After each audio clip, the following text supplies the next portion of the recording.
பாஜக எம்எல்ஏ வானதி சீனிவாசன் தனது எக்ஸ் தளத்தில் வீடியோ ஒன்றை பகிர்ந்துள்ளார். அதில் திமுகவின் மூத்த அமைச்சர் துரைமுருகன் பெண்களை குறித்து இழிவாக பேசுவது அதிர்ச்சி அளிக்கும் விதத்தில் இருக்கிறது. அவர்கள் பெண்களின் கண்ணியத்தை அவமதிக்கும் வகையில் மோசமான இழிவான கருத்தை தெரிவித்துள்ளனர். 5 ஆண்கள் ஒரு பெண்ணை மணப்பார்கள் என்ற அவரது அருவருப்பான பேச்சு நமது இந்திய கலாச்சாரத்தை இழிவுபடுத்துவது மட்டுமல்லாமல் பெண்கள் மீதான திமுகவின் அவமதிப்பையும் அமல்படுத்துகிறது.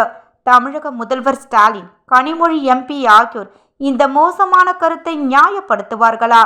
இந்தியா கூட்டணி கட்சி தலைவர்கள் ராகுல் காந்தி, அகிலேஷ் யாதவ், மம்தா பானர்ஜி மற்றும் ஹேமந்த் சோரன் ஆகியோர் பெண்களை வெளிப்படையாக அவமதிப்பதை கண்டிக்க துணிவார்களா? அல்லது தங்கள் கூட்டணி கட்சியினரை காப்பாற்ற மௌனமாக இருப்பார்களா? இது திமுகவின் வழக்கமான வெறுப்பு அரசியல் மட்டுமல்ல, ஒவ்வொரு இந்திய பெண்களின் கண்ணியத்தின் மீதான தாக்குதல். இந்த நாட்டின் பெண்கள் சார்பாக பாஜகவின் மகிழா மோர்சோ இந்த பெண்கள் வெறுப்பு வெளிப்பாட்டிற்கு நிபந்தனையற்ற பொது மன்னிப்பு கேட்க வேண்டும் என்று கோருகிறது.